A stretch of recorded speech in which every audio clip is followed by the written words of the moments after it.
जमशेदपुर पूर्वी के विधायक सरयू राय आज एक बार वापस धनबाद पहुंचे हैं। आपको बता दें कि लगातार इस तरह की चर्चाएं तेज हैं कि वो धनबाद लोकसभा सीट से निर्दलीय चुनाव लड़ सकते हैं।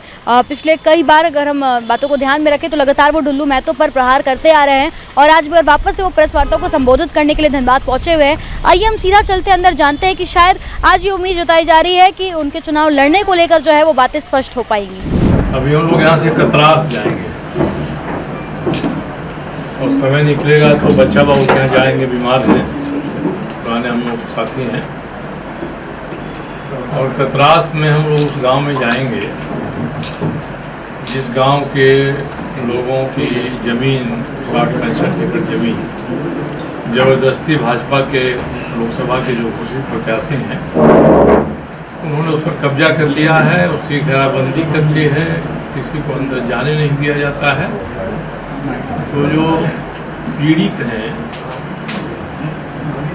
उनके गांव में लोगों ने बुलाया है, जो पीड़ित हैं, पीड़ा पहुंचाने वाले हैं, वो भारतीय जनता पार्टी के लोकसभा के उम्मीदवार हो रहे हैं। तो ऐसी स्थिति में पीड़ित परिवारों की मानसिकता और भी अधिक भयाक्रांत हो गई है। तो मैंने कहा कि आप चाह रहे हैं तो मैं ज़रूर आपके यहाँ आऊँगा।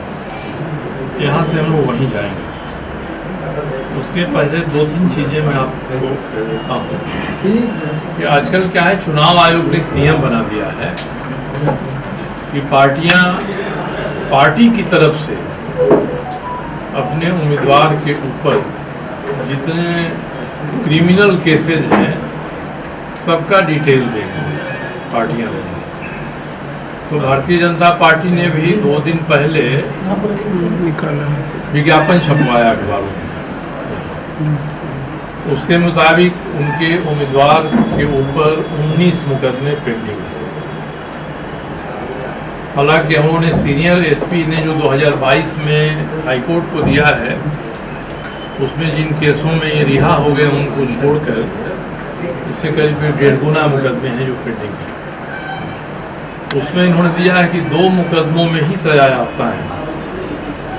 सीनियर एसपी ने हाईकोर्ट को जो दिया है उसमें 4 मुकदमों में ही सजा याफ्ता है, उनको सजा मिली है। तो इस लिस्ट को हमने देखा है, हमने इसका विश्लेषण भी कराया है और मैं विश्लेषण आपको भेज दूंगा। उस विश्लेषण के मुताबिक बाद में बात करते जो तथ्य सामने आ रहा है नहीं, डीसी ऑफिस में जाएगा थोड़ा देर। और भारतीय जनता पार्टी ने अपने विज्ञापन में जो तथ्य दिया है 1 बजे 1:30 बजे, क्योंकि चुनाव आयोग ये भी पूछता है कि भाई आपने अपराध का के मुकदमे रहते हुए अगर वैसे अपराधी को आपने टिकट दिया है तो क्या सोच कर दिया है। उसका भी जवाब भाजपा ने दिया है और ये दिया है कि हमारे बड़ी सक्रिय कार्यकर्ता हैं, बहुत कर्मठ कार्यकर्ता हैं। उसमें एक कॉलम ये भी रहता है कि भाई और भी दूसरे लोग आपके पास हैं, उनको क्यों नहीं दिया। तो लिखा है कि सर्वश्रेष्ठ हैं, सबसे अधिक अच्छे हमारी पार्टी के ये कार्यकर्ता हैं।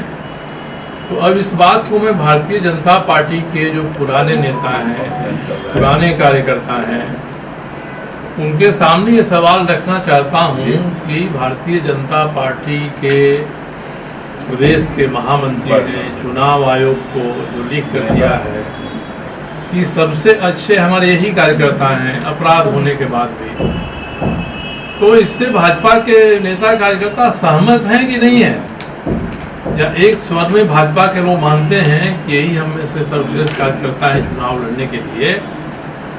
तो ये अपने अंतरात्मा को कहें, इस पर विचार करने के लिए सोचें।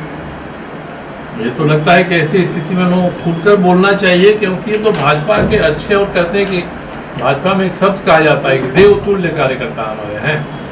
तो जो देवतुल्य कार्यकर्ता हैं उन कार्यकर्ताओं से भी श्रेष्ठ, जिन पर उनके अनुसार 19 मुकदमे लंबे हैं, 2 में सजा याफ्ता हैं, तो ये अगर हैं तो ये भारतीय जनता पार्टी के कार्यकर्ताओं और समर्थकों के लिए, शुभचिंतकों के लिए चुल्लू भर पानी में डूब मरने की बात है। अब ये जो मुकदमे हैं उनका मैंने हमारे जो वकील हैं उनको दिया था। इसमें उन्होंने दिया है हमको संक्षेप में कि ऐसे 22 चार्जेज हैं, सब मुकदमे मिलाकर। एक एक मुकदमे में 10 दफ़ा 8 दफ़ाएँ लगी हैं इंडियन पेनल कोड की। उसमें 307 है, 27(2) आर्म्स एक्ट है, 27(1) आर्म्स एक्ट है, 353 है, 354 है। तो ये जो सारी धाराएं हैं, ऐसी धाराएं हैं कि ट्रायल होगा तो इसमें 10 साल तक की सजा मिल सकती है। अब भारतीय जनता पार्टी चुनाव आयोग को कहती है एफिडेविट पर कि हमारे सर्वश्रेष्ठ कार्यकर्ता हैं।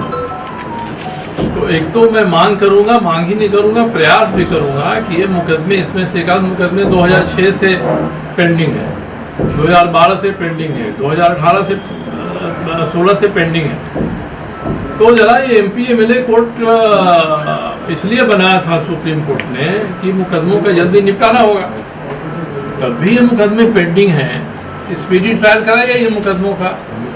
और मैं दावे के साथ कह सकता हूँ कि 19 में से आधे मुकदमे में तो कम से कम 5 से 10 साल की सजा अभियुक्त को होगी। और 2 साल की सजा होने के बाद अब समझिए कि कोई चुनाव जीत भी गया तो उसका चुनाव जीतना नहीं जीतना बराबर होता है। तो भारतीय जनता पार्टी धनबाद को मध्यावधि चुनाव की दिशा में क्यों ढकेलने जा रही है, अगर उसको 400 पार करने का भरोसा है तब। इसलिए मैं कहता हूँ 399 पार की बात करिए, धनबाद इसमें नहीं आएगा।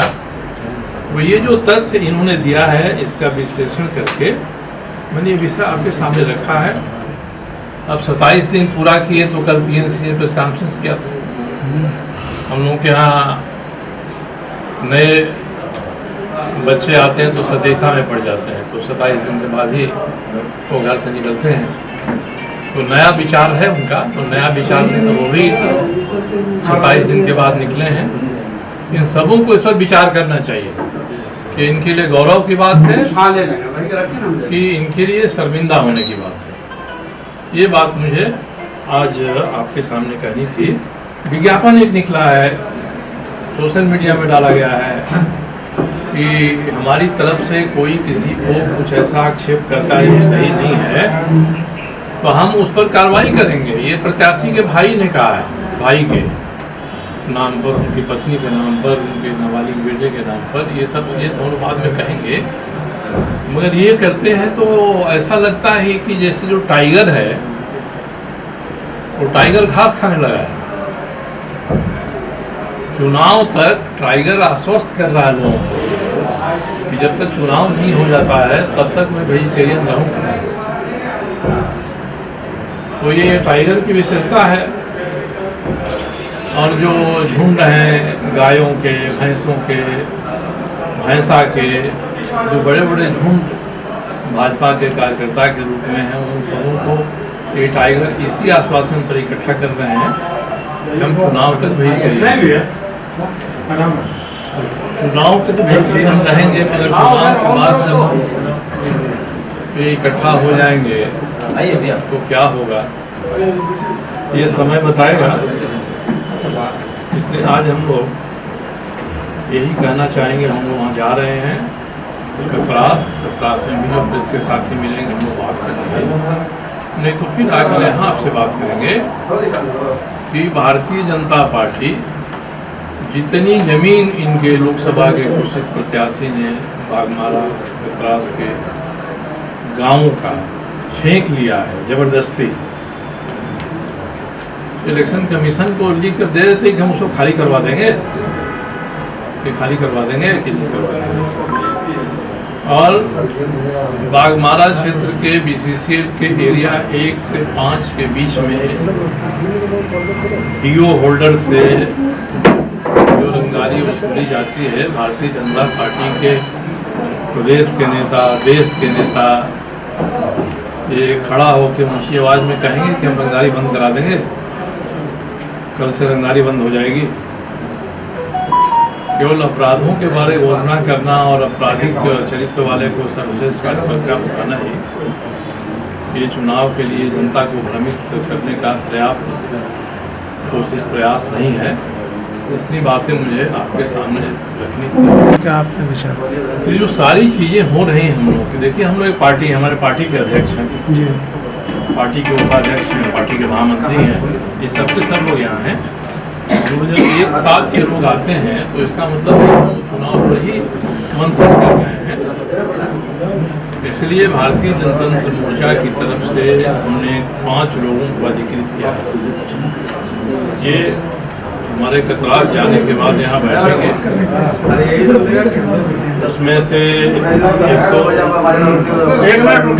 अरे भैया चुप रहिए, रुकिए ना एक मिनट। हमारे अध्यक्ष धर्मेंद्र तिवारी जी हैं नंबर 1, नंबर 2 में विजय झा जी हैं, नंबर 3 में हमारे उपाध्यक्ष। कब तक हम लोग समझे फाइनल हो जाएगा? ये हमारे पीएन सिंह जी हैं, बीएसपी रहे हैं।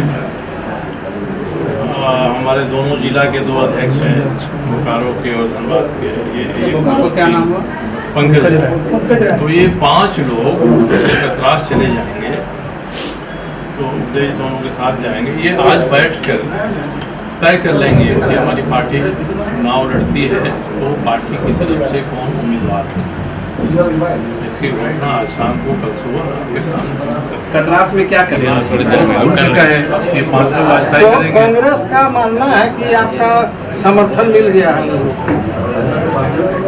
जैसा वो लोग प्रचार। मैंने तो ये कहा है, आगे भी कहूँगा, खुलकर कहूँगा कि धनबाद की स्थिति जैसे चुनाव में है, उसमें पार्टियों से ऊपर उठकर अंतरात्मा की आवाज़ पर लोगों को मतदान करना चाहिए। यह देख रहे, इसलिए किसी पार्टी को समर्थन देने के लिए धनबाद में ऐसी बात में उससे ऊपर की बात है। पार्टी से उठकर किस कैंडिडेट को करेंगे, प्रत्यक्ष करेंगे, परोक्ष करेंगे, दाहिने से करेंगे, बाएं से करेंगे, ये स्थिति है। और भारतीय जनता पार्टी के जो कार्यकर्ता हैं उनको तो और अपनी अंतरात्मा से पूछना चाहिए कि हमारी पार्टी ने चुनाव आयोग को शपथ पत्र दिया है, उसके हिसाब से उनकी अंतरात्मा को क्या करना चाहिए और उसी के हिसाब से हम लोगों का समर्थन होगा। आपकी पार्टी यहाँ क्या चुनाव लड़ने का निर्णय ली है? आप लड़े या कोई लड़े, मतलब लड़ेगी? हाँ, मोटा मोटी अभी हम 100 बात किए हैं कि पार्टी चुनाव लड़ेगी। उम्मीदवार कौन होगा ये 5 हमारे 5 पॉइंट हैं, ये मिलकर तय करें। कब तक तय होगा? अब करेंगे, हमको जाना है कतरास, आज शाम तक हम लोग को जानकारी मिल जाएगा। शाम को जाएगा, सुबह हो जाएगा। आपको तो जानकारी आदमी सर अनुपमा को आशीर्वाद वो व्यर्थ जाएगा। पावला होकर अनुपमा सिंह को आशीर्वाद मांगी आपसे, तो व्यर्थ जाएगा आशीर्वाद या कुछ आशीर्वाद में रहेगा जब चुनाव लड़ेगी आपकी पार्टी को? अब मैंने कहा ना कि आशीर्वाद का स्वरूप क्या होगा उनके लिए व्यक्तिगत आशीर्वाद, बहुत के तौर पर आशीर्वाद हमेशा ही है। तो बिल्कुल आपने सुना कि आज भी ये बात स्पष्ट नहीं हो पाई है कि वो धनबाद लोकसभा सीट से चुनाव लड़ेंगे या नहीं। हालांकि उन्होंने ये संकेत जरूर दिया है कि उनकी पार्टी इस मामले पर आज जो है वो विचार कर रही है, बैठक किए जा रहे हैं और कल यानी कि 24 घंटे के भीतर ये फैसला ले लिया जाएगा। उन्होंने ये भी बताया कि उनकी पार्टी जो है भारतीय जनतंत्र मोर्चा वो धनबाद से जो है चुनाव लड़ने के लिए तैयार है, लेकिन आखिर चेहरा कौन होगा, उम्मीदवार कौन होगा, इसको लेकर अब जो है वो फैसला इनकी पार्टी के जो तमाम कार्यकर्ता है वो करेंगे। आपको बता दें कि एक बार वापस से उन्होंने ढुलू महतो के ऊपर जो केसेस है उनको लेकर एक बार वापस से चर्चा की है और साथ ही साथ उन्होंने ये भी कहा कि वो किसी पार्टी का विरोध नहीं कर रहे हैं, बल्कि वो उम्मीदवार जो है वो कैसा उम्मीदवार है उसको लेकर अपनी बातों को रख रहे हैं। उन्होंने एक लाइन और भी कही कि अगर भाजपा 400 पार की उम्मीद करती है तो उसमें वो धनबाद को ना रखे और 399 का ही टारगेट लेकर चले। तो साफ तौर पर उनका यही कहना है कि जिस प्रकार से ढुलू महतो को लेकर जो केसेस हैं, जो तमाम केस अभी पेंडिंग है, उसको लेकर उन्होंने वापस से चर्चा की है। अब देखते हैं कि इसका क्या कुछ असर देखने को मिलता है और कब तक ये स्पष्ट हो पाता है, क्योंकि आज भी जो उम्मीद लगाई जा रही थी कि शायद ये स्पष्ट हो पाएगा कि वो निर्दलीय चुनाव ले रहे हैं, वो भी आज स्पष्ट नहीं हो पाया। लेकिन ये उम्मीद जताई जा रही है कि कल यानी 24 घंटे के भीतर जो है एक सही फैसला सामने आ जाएगा और ये स्पष्ट हो पाएगा कि वो इस बार चुनाव लड़ रहे हैं या नहीं लड़ रहे हैं। इस तरह के तमाम अपडेट्स हम आप तक पहुँचाते रहेंगे अपने सहयोगी संतोष के साथ। Shambhavi Singh, the news post, Dhanbad.